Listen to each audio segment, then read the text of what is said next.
Pushpin disclaimer: this story is a work of fiction and created purely for entertainment purposes. All characters, names, businesses, and events are either the product of the author's imagination or used fictitiously. Any resemblance to actual persons, living or dead, or actual events is purely coincidental. This emotional narrative may touch on mature themes and inner struggles and is meant to explore the complexities of human relationships and emotional truth. Reader discretion is advised. It was 11:42 p.m. when my phone rang. I was already in bed, the city's dull hum fading outside my apartment window. My first instinct was to ignore it. Who calls this late, especially on a weekday? I turned over, annoyed, until I saw the name glowing on my screen, Mr. Cade, CEO. My heart skipped a beat. I had only worked at the company for 8 months. A quiet, organized assistant to a man known for his brilliance, discipline, and distance. Mr. Adrian Cade rarely even called during the day, let alone at night. My thumb hovered over the screen before I finally answered. "Hello," I said cautiously, sitting upright. "Can you come to the office?" he asked, his voice low but steady. A pause hung between us. "Now," I whispered. "Yes, please."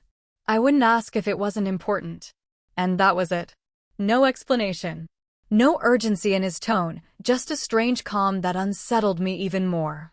I stared at the screen after he hung up, wondering if I was still dreaming. I wasn't. Every logical bone in my body told me not to go. It was too late. Too inappropriate. But something inside me stirred curiosity, maybe even concern. And if I was honest with myself, a strange pull toward the man who had always been a mystery. By 12:15 a.m., I was in a cab, watching familiar streets blur past me. The office building stood tall and ghostly against the midnight sky. It felt strange arriving there in jeans and a hoodie instead of my usual pressed blouse and heels. The security guard gave me a confused look but waved me through when I told him who called me. The elevator ride to the 21st floor felt unusually long. The silence was oppressive, the soft hum of the machinery doing little to ease my nerves. I could hear the pounding of my own heart. As the doors opened, I was hit with a wave of cold air and the soft scent of cologne I recognized immediately, Adrian's. The hallway lights were dimmed, casting long shadows across the marble floors. Only one light was on, his office at the far end. I walked slowly, every footstep echoing in the silence. I didn't know what I was walking into. A crisis? A reprimand? A confession? All I knew was this wasn't just business. When I reached the door, I paused. My hand hovered over the handle, my breath catching in my throat. He called me to his office at midnight, and somehow I knew whatever was about to happen would change everything. As I stood at the threshold of his office, my fingers trembled slightly against the cold steel handle. A dozen thoughts swirled through my mind, none of them comforting. Should I turn around and leave? Was I overstepping by even showing up? Was this some kind of test? Before I could decide, the door creaked open from the inside. Adrian stood there. Not in his usual tailored suit, not with his sharp tie and unreadable expression. He wore a black t-shirt and gray slacks, sleeves rolled up slightly, revealing toned arms and a glimpse of vulnerability I wasn't used to seeing. He looked exhausted. Not just tired, but weighed down. "Come in," he said softly. I stepped inside. The office, normally sterile and strictly professional, was dimly lit by a single floor lamp near the bookshelves. His desk was cleared except for a glass of scotch, half full. A jazz melody played faintly from the corner speaker, something slow, moody, thoughtful. The atmosphere felt more like a confession room than a CEO's domain. I sat on the leather couch without waiting to be asked, watching him closely as he moved to the armchair across from me. For a moment, neither of us spoke. The silence was thick, almost sacred. I wanted to ask 100 questions, but my voice betrayed me. Finally, he broke the silence. "I know this is unorthodox," he said, swirling the amber liquid in his glass. "But I needed to talk to someone. And strangely, you were the only one who came to mind." That sentence alone left a strange chill in me. Out of everyone, why me? "I thought maybe something had gone wrong," I said, my voice quieter than intended. "A company issue or something urgent?" "No," Nothing to do with work, he said, meeting my eyes for the first time. Just me. That answer only deepened my confusion. You've always been different, he continued, resting the glass on the coffee table. Everyone here is either trying to impress me or afraid of me. But you're just present. Observant. Steady. I didn't know what to say. Compliments from him were rarer than gold. I've been carrying something, he said, leaning back and staring up at the ceiling. For a long time. And tonight, I realized I either let it out or it crushes me. His words felt heavy, emotionally loaded.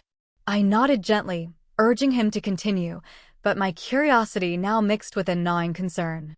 I never thought you'd see this side of me, he added. But I'm tired of being unreadable. That was when I realized this wasn't just a midnight talk. It was a turning point. He wasn't asking for advice or help. He was seeking something far more human. A witness. A presence.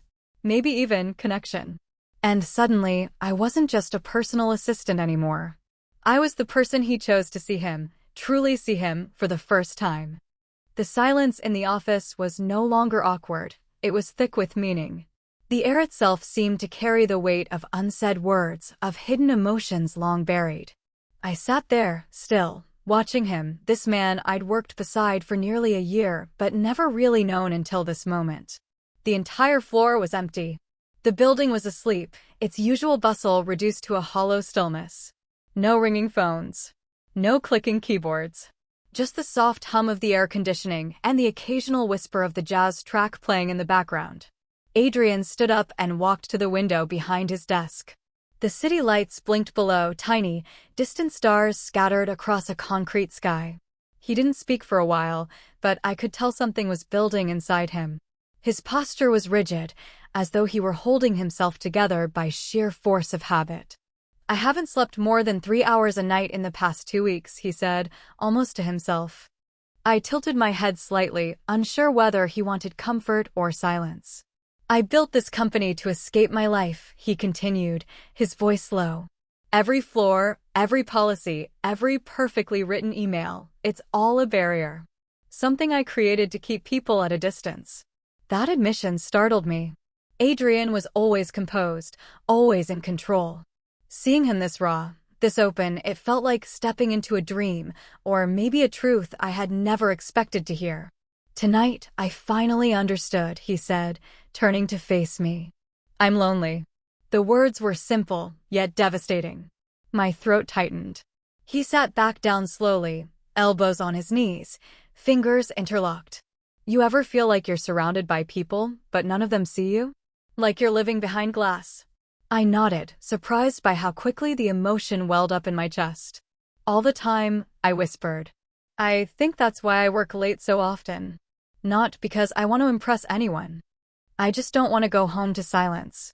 He looked at me then, not like a boss, not like a stranger, but like a human being trying to make sense of his pain. I didn't call you here for anything inappropriate, he said firmly, as if needing to clarify.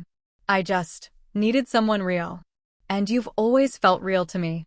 Those words hit deeper than I expected. We sat in silence again. But now it wasn't uncomfortable.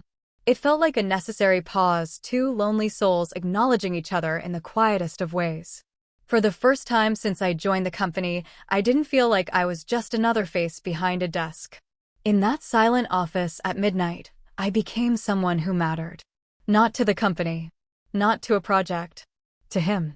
The dim lighting cast long, soft shadows across the room, but in that moment, I could see Adrian more clearly than ever. Not as the CEO I feared, not as the untouchable figure behind a polished title, but as a man unraveling quietly, trying to find pieces of himself in the silence.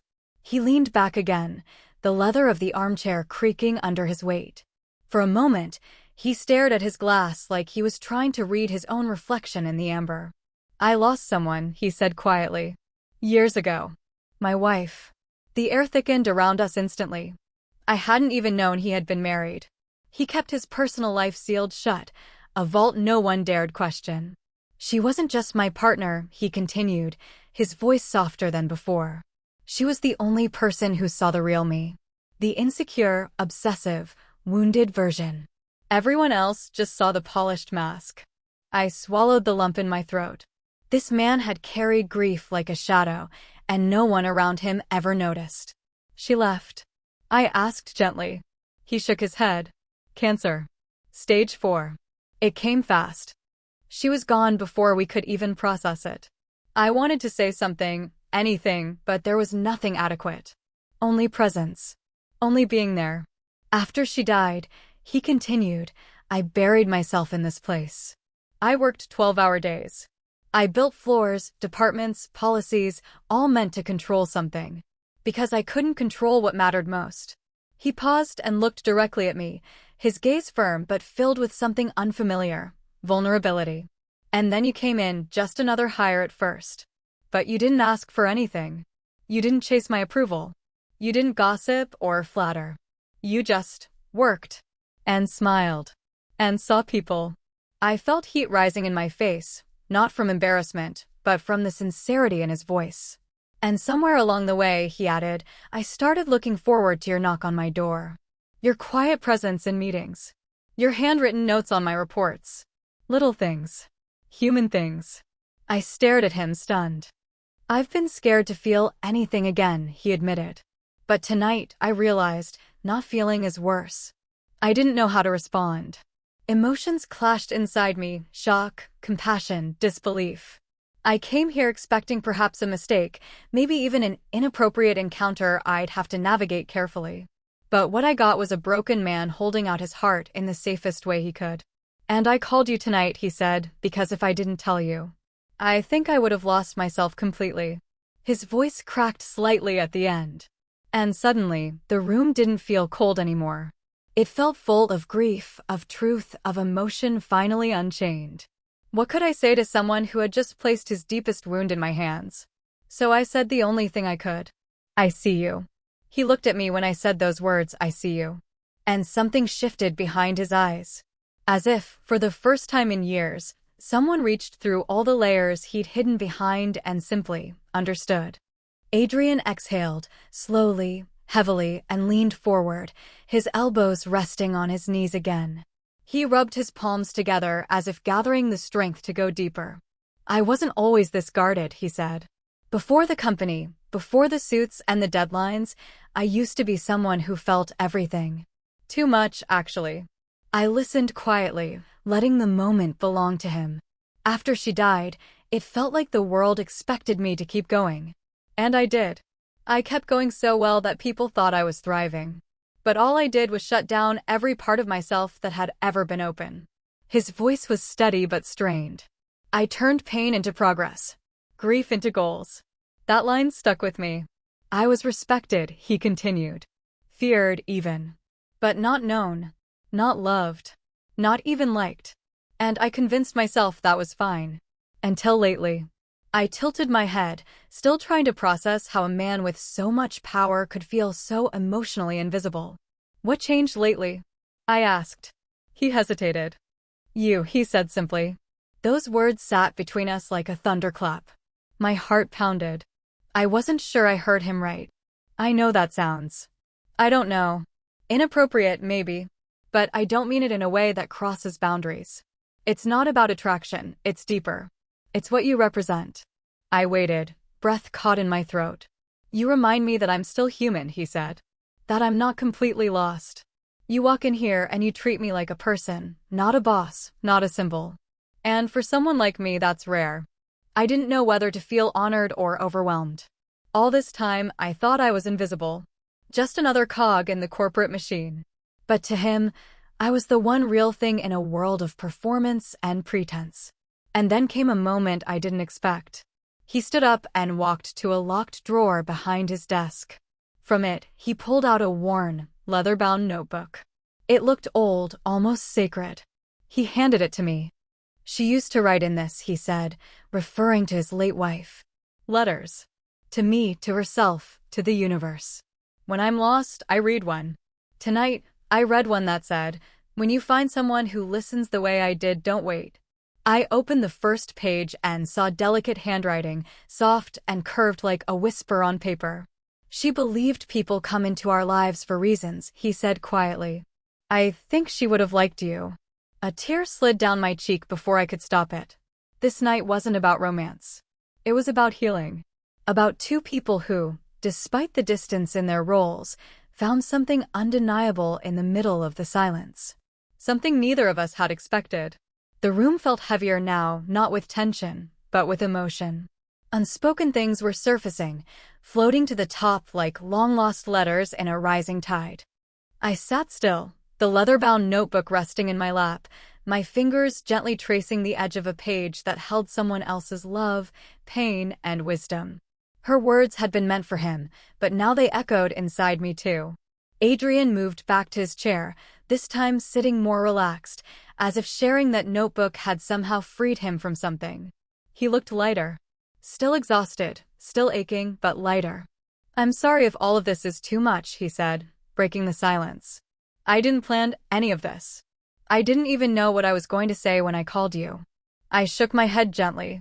It's not too much. It's human. And with that, something broke inside me too. I've been lonely too, I admitted, surprised at how quickly my voice cracked. I come to work early, I stay late, I volunteer for projects no one wants.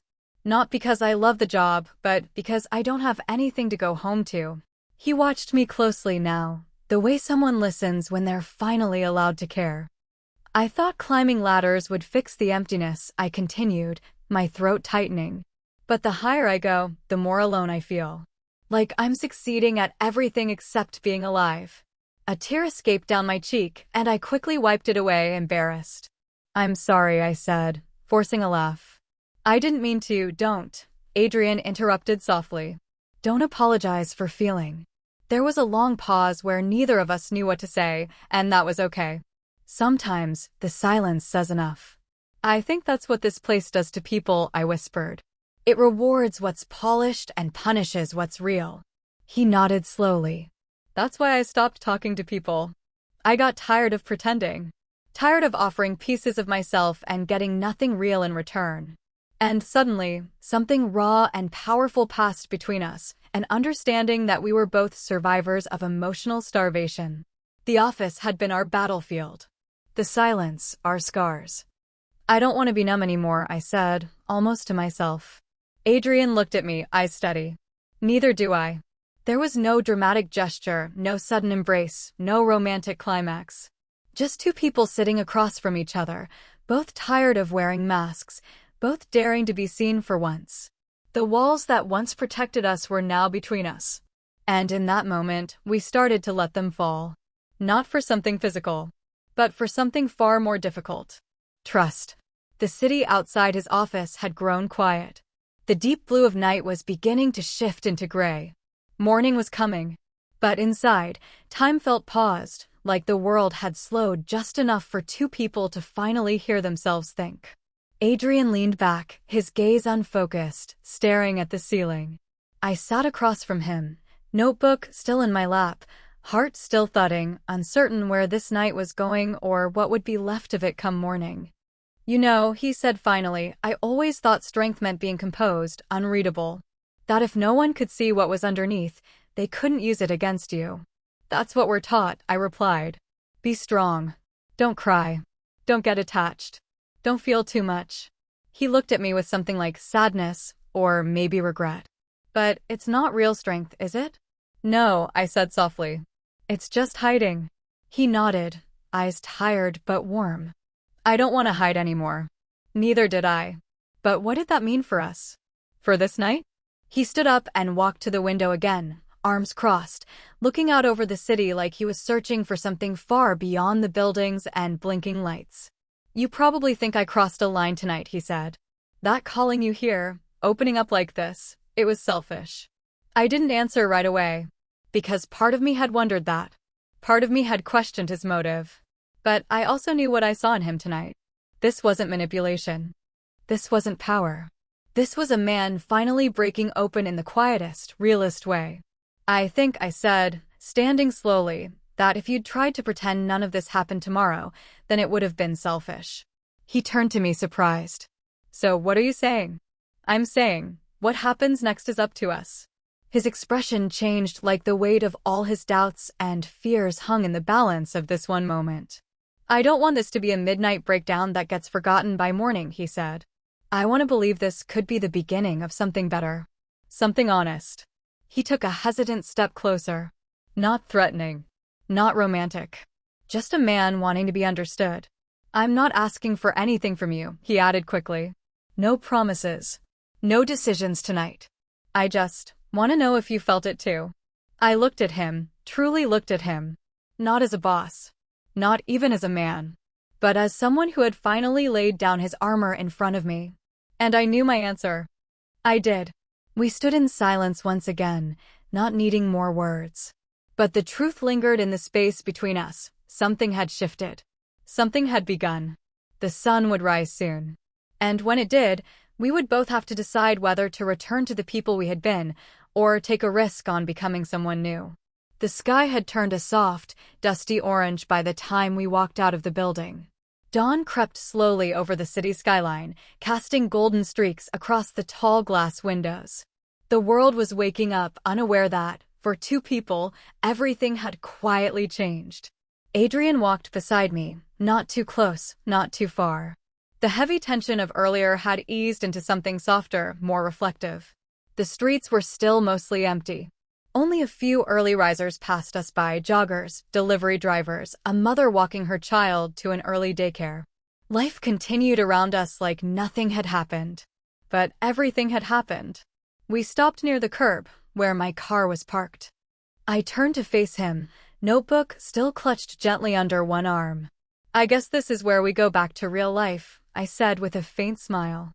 He looked at me with eyes I no longer recognized, not because they were unfamiliar, but because, for the first time, they were unguarded. "Maybe not the same version of it," he said. "Maybe a better one." I nodded. The silence between us now wasn't uncomfortable. It was thoughtful. Peaceful. It felt like we had both shed something that had weighed us down for too long. I wanted to ask 100 questions. What now? Would things change between us at work? Would we talk about tonight again? But none of them felt urgent. The truth was, the most important words had already been spoken. He gestured toward the notebook. "You can keep that for a while, if you want." I looked down at it, heart swelling. "Are you sure?" "She would have liked that," he said. She believed healing didn't come from forgetting, but from sharing. I swallowed back emotion. "I'll take good care of it." We stood there for another long moment, letting the sunlight touch our faces, warming us like a quiet promise. No hug. No dramatic ending. Just a look, one filled with quiet gratitude, mutual understanding, and a spark of something neither of us could name just yet. "I'll see you Monday?" I asked, half playful, half curious. He smiled, really smiled, for the first time. "Yes, Monday." As I opened my car door and slipped inside, I caught a final glimpse of him in the rearview mirror. Still standing there, hands in his pockets, watching the sun rise behind the tall buildings. The city didn't know what had happened in that quiet office at midnight. It didn't know two people had dropped their walls, shared their pain, and chose, if only for a night, not to be alone in it. But I knew. He had called me to his office at midnight. And though I never expected it, what I found there wasn't drama or danger. It was something far more rare. Truth. Vulnerability. And, maybe, the beginning of something real. 68.